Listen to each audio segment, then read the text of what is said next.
అందరికీ నమస్కారం. అమ్మ మాట అమ్మాయి బాట ఛానల్కి స్వాగతం. కథ చెప్పుకుందామా?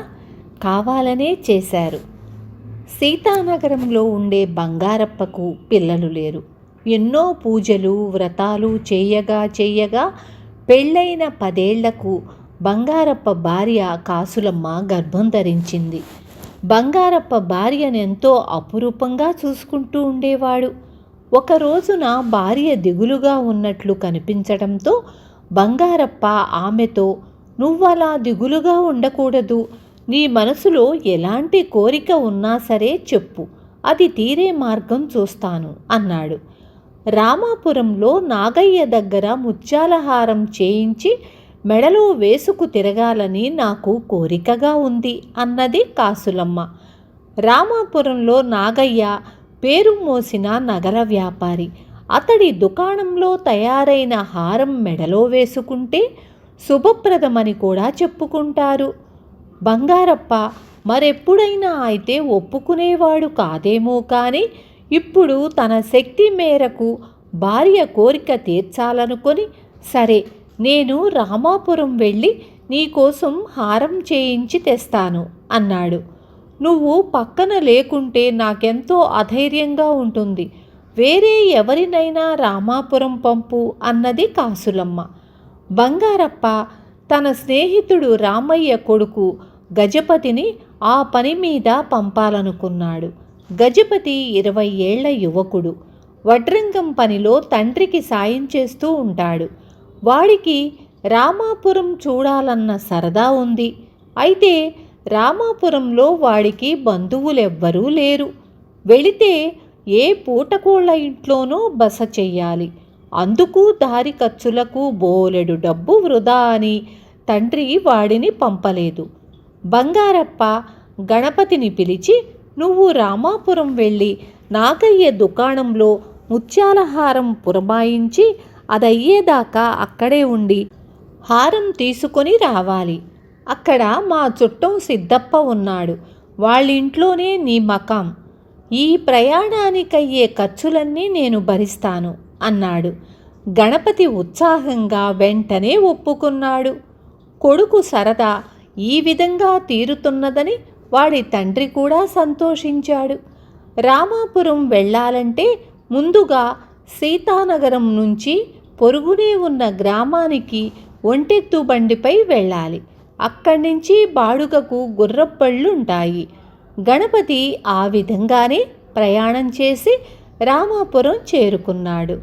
అక్కడ సిద్ధప్ప ఇంటి గురించి వాకప్పు చేశాడు. వివరాలు తెలుసుకొని సిద్ధప్ప ఇల్లు చేరేలోగా దారిలో వాడు ఒకచోట జారిపడ్డాడు. బట్టలకు బురద అంటుకుంది. ఏమైతేనేం, గణపతి సిద్ధప్ప ఇల్లు చేరుకొని వాళ్లకు తను వచ్చిన పని చెప్పాడు. సిద్ధప్ప అభిమానంగా, "మా బంగారప్ప పంపాడంటే నువ్వు మాకు ముఖ్య అతిథివి. ఆ చేతిలోని మూట ఇలా ఇవ్వు, నేను దాస్తాను. ముందు నువ్వు వెళ్ళి పెరట్లో నూతి దగ్గర స్నానం చేసిరా" అన్నాడు. సిద్ధప్ప కొడుకు గణపతిని బావి దగ్గరకు తీసుకువెళ్ళి బొక్కెం అందించాడు. ఈలోగా సిద్ధప్ప అక్కడికి పెద్ద నీళ్ల గుండిగ ఒకటి తీసుకొచ్చాడు. అతడు గణపతితో, "నీళ్ళు అందులోకి తోడుకొని స్నానం చెయ్యి.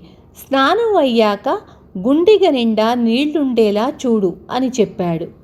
ఇంటికి వచ్చిన అతిథికి ఇలాంటి పని చెప్పినందుకు ఆశ్చర్యపడిన గణపతి అలాగే చేశాడు. ప్రయాణ బడలిక మూలాన వాడికి గుండిగను నీళ్లతో నింపటం చాలా అలసట అనిపించింది.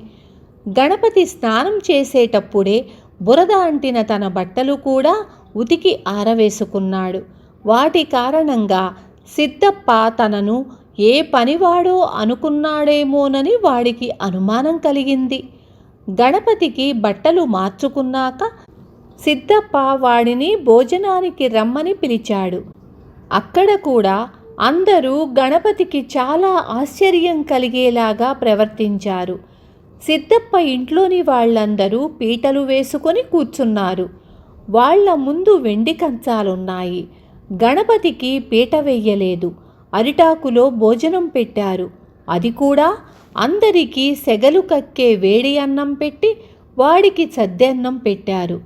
భోజనం అయ్యేసరికి గణపతికి నిద్ర ముంచుకు వచ్చింది. అందరూ మంచాలు వేసుకొని గణపతికి చాప ఇచ్చారు. గణపతి ఆ చాప మీదే ఒళ్ళెరక్కుండా నిద్రపోయాడు.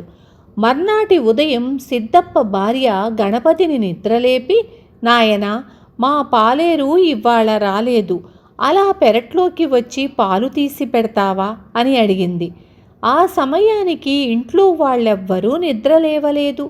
గణపతి పెరట్లోకి వెళ్ళి గేదె పాలు పితికాడు. సిద్ధప్ప భార్య వాడి చేత ఇంటికి అవసరమైన నీళ్లన్నీ తోడించింది. గణపతి మారు మాట్లాడకుండా అన్ని పనులు చేసి తానిక నాగయ్య దుకాణానికి వెళ్ళి వస్తానన్నాడు. అక్కడికి నేను వస్తాను పద అన్నాడు సిద్ధప్ప. బయలుదేరేటప్పుడు సిద్ధప్ప చేతిలో బరువైన సంచి ఒకటుంది.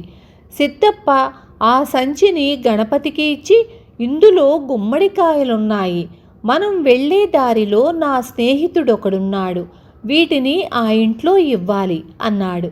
ఆ గుమ్మడికాయల సంచి మొయ్యలేక గణపతి చేతులు చచ్చుపడ్డాయి. గుమ్మడికాయల్ని స్నేహితుడింట్లో ఇచ్చాక సిద్ధప్ప గణపతిని నాగయ్య దుకాణానికి తీసుకువెళ్ళాడు. నాగయ్య, బంగారప్ప నాకెంతో కావలసినవాడు. ఎన్నో ఏళ్ల తరువాత భార్య కడుపున ఓ కాయ కాస్తున్నది. నువ్వు హారాన్ని శ్రద్ధగా చేయించాలి, ధర ఎక్కువ చెప్పకూడదు అని సిద్ధప్ప నాగయ్యను హెచ్చరించాడు. నాగయ్య సరేనని హారం తయారీకి 4 రోజులు గడువడిగాడు. ఆ 4 రోజులు సిద్ధప్ప ఇంట్లో వాళ్ళు గణపతి చేత వీలైనన్ని పనులు చేయించుకున్నారు. అయితే వాళ్ళు వాణ్ణి పల్లెత్తు మాట అని అవమానించలేదు. పని చేయించుకున్నారని తప్ప వాళ్ళింట్లో దేనికి వాడు అగౌరపడలేదు.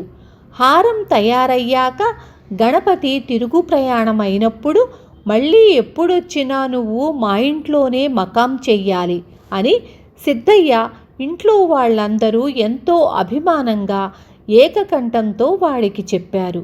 గణపతి సీతానగరం చేరుకొని బంగారప్పకు హారం అందచేశాడు. బంగారప్ప ఎంతో సంతోషించి వాణ్ణి ప్రయాణం విశేషాలు అడిగాడు. గణపతి ముందు తటపటాయించినా తరువాత తనకు కలిగిన అనుభవాలన్నీ వరుసగా ఒక్కొక్కటే బంగారప్పకు చెప్పి, వాళ్ళు మనుషులు మంచివాళ్లే, కానీ అతిథులతో ఎలా ప్రవర్తించాలో తెలియదనుకుంటాను అన్నాడు. జరిగింది వింటూనే బంగారప్ప కోపంగా, తెలియకేం కాదు, కావాలనే వాళ్ళలా చేశారు. 4 రోజులు నీకు బాగా తిండి పెట్టారుగా, అంతకంతా నీ నుంచి పని రాబట్టాలని అలా చేశారు అన్నాడు. అబ్బే, కొందరికి కొన్ని మర్యాదలు తెలియవు. నాకు వాళ్ల మీద ఒక్కసారి కూడా కోపం రాలేదంటే మనుషులెంతో మంచివాళ్లనే కదా అర్థం. వాళ్ళు కావాలని అలా చేసి ఉండరు. అలా చెయ్యడానికి కారణం అంటూ ఉండాలి కదా అన్నాడు గణపతి నమ్మకంగా. దానికి బంగారప్ప, కారణం లేకేం, అసలు సంగతి నీకు తెలియక అలా అంటున్నావు.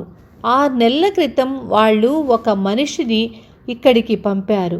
వాణ్ణి మేమెలా చూశామో వాళ్ళు నిన్నలాగే చూశారు. అంటే కావాలనే చేశారని అర్థం కాదా అన్నాడు. గణపతికి అసలు విషయం అర్థమయ్యింది. బంగారప్ప మీది కోపం కొద్దీ వాళ్ళు తనతో అలా ప్రవర్తించారన్నమాట. అయితే ఇప్పటికీ బంగారప్ప తను చేసిన దానికి పశ్చాత్తాపడటం లేదు. అంతా సిద్ధప్ప కావాలని చేశాడని మాత్రమే కోపంగా ఉన్నాడు. ఈ పరిస్థితుల్లో ఇక ఏనాడు బంగారప్ప పని మీద తను రామాపురం వెళ్ళకూడదని గణపతి నిశ్చయించుకున్నాడు. విన్నారు కదా, మనం ఏది చేస్తే అవతలి వాళ్ళు మనకు అదే చేస్తారు.